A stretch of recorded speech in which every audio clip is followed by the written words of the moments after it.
Some of you may know I was born in Hong Kong and raised in the United States.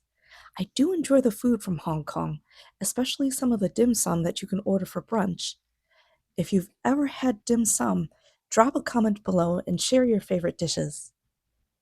This creme brulee reminds me of another type of baked custard which you can order at a dim sum restaurant. And even though they're different, this is made with whipping cream and the Hong Kong egg tart is made with sugar syrup, milk, and includes a crust. They're similar in that it could be tricky to figure out when they're ready to be taken out of the oven, since they don't completely set until they're cooled down. So here, I scraped my vanilla pods, and then I put them in the cream and simmered it on the stove, and then let it cool. While it's cooling, combine the egg yolks and half of the sugar. I added some vanilla essence to this mixture as well. You can also use vanilla sugar, but here I just use regular white sugar. Once the cream has cooled enough to mix with the yolks, remove the vanilla bean pods and combine the mixtures in parts. Pour the custard into ramekins and bake them in a hot water bath.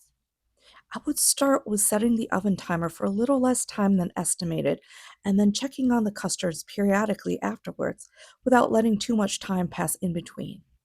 So, for example, if the recipe calls for baking for 40 to 45 minutes, I might bake for 30 minutes and then check afterwards every 6 or 7 minutes or so.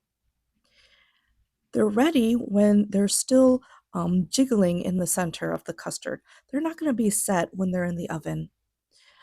I took them out then and let them cool on the counter before I put them in the fridge for at least several hours.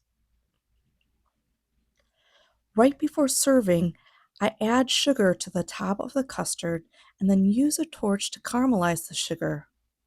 Then I garnished it with fruit and served it the same day. Yes, the custards will keep for a few days in the fridge, but I would not finish the top until it's time to eat them. Creme brulee is near the top of the list of my favorite desserts, and I hope that if you enjoy them too, you'd also try making them. It's not too bad, just keep practicing.